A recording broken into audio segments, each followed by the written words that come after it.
Talk about a little bit more about your coaching methods. How would you describe your style of coaching? I'm much more of a coach as a facilitator. I mentioned my friend Alan Mullally is a leader as a facilitator. That's why we get along. Right. My coaching process and his leadership process are basically the same process. So as a coach, I give you the feedback, and then you interview everyone around you, and you ask them for ideas. This is called feed forward. No feedback about the past after that, ideas for the future. You shut up, you listen, you thank them. Then you talk to me, I give you ideas, and we just follow up, follow up, follow up, follow up.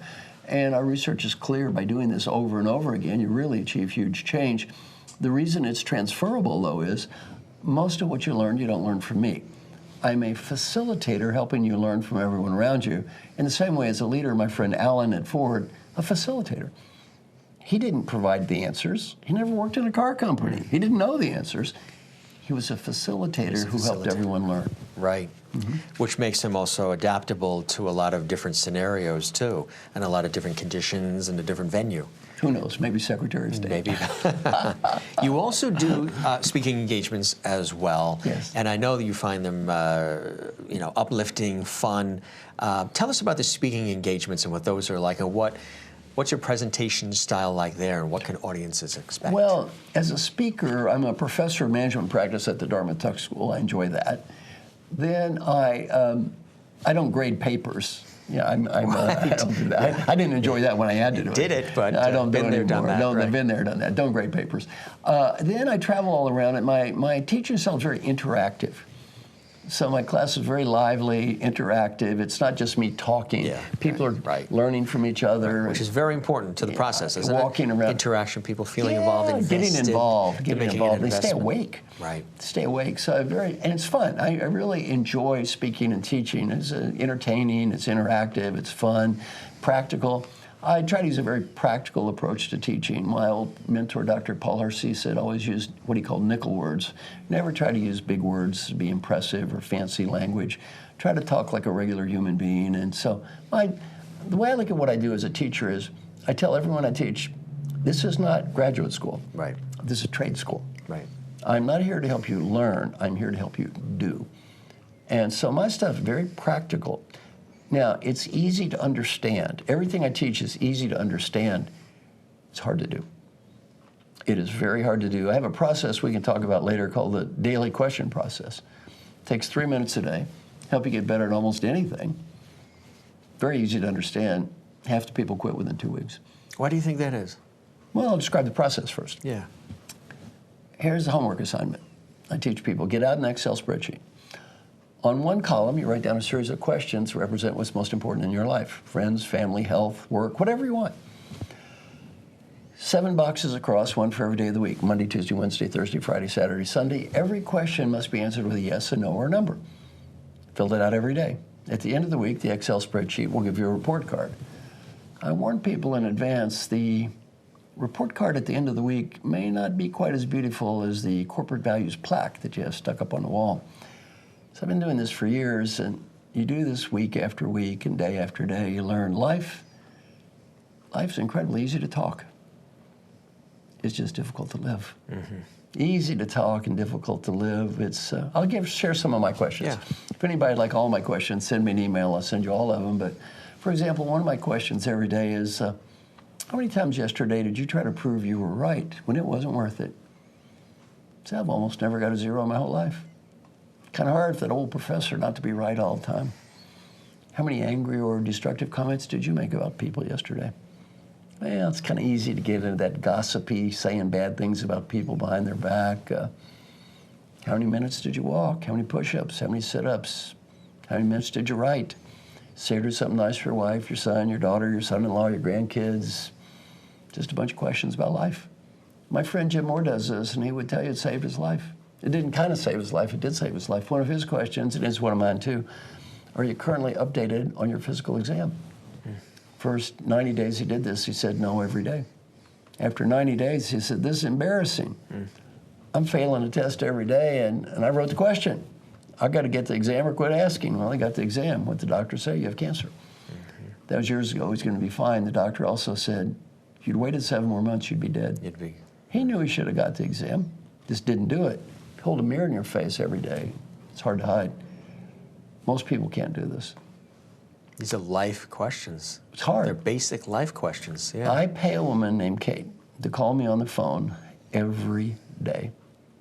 Every day, I pay her. All she does is she listens to me read questions I wrote and provide answers I wrote every day. Someone asked me, I talked to her this morning, talked to her tomorrow. So I said, why do you pay a woman to call you on the phone every day? Don't you know the theory about how to change behavior? You see, I wrote the theory about how to change behavior. That's why I pay a woman to call me on the phone every day. I know how hard this is. You see, I always, in my classes, I always say this. My name is Marshall Goldsmith. I'm the world's leading executive coach.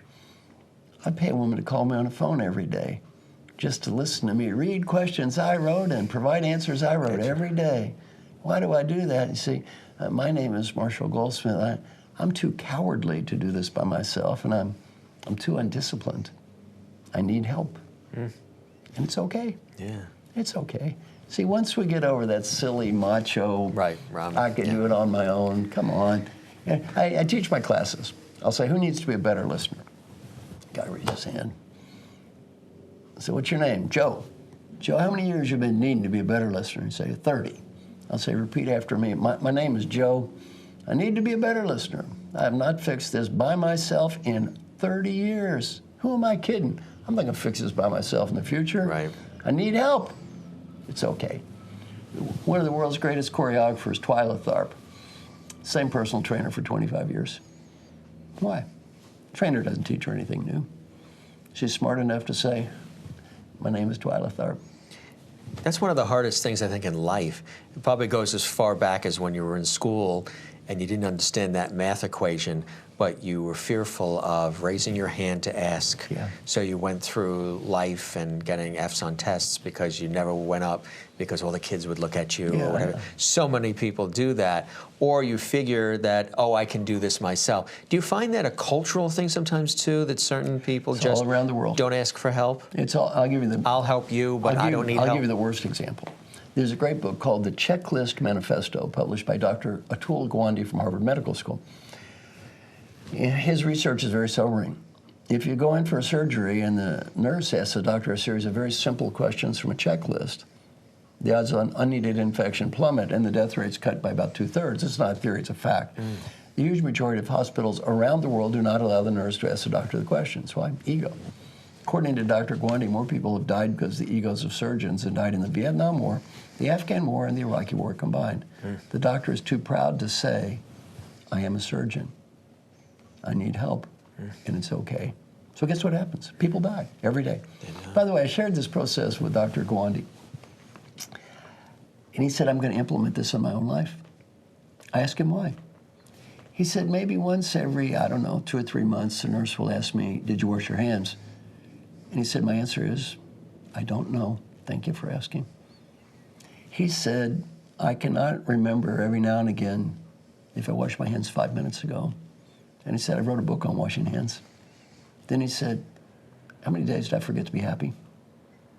How many days did I forget the people I loved? And how many days did I forget what mattered in life? You know what he said? Far too many days. Far too many days. Well, see, it's very good to have those reminders.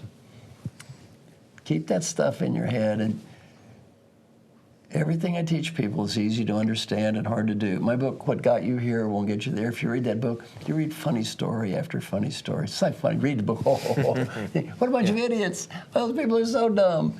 Yeah. The idiots in the book all have IQs of 150, and they're CEOs of multi-billion-dollar companies. And you know what they'll tell you? This stuff is easy to understand, and this stuff is hard to do.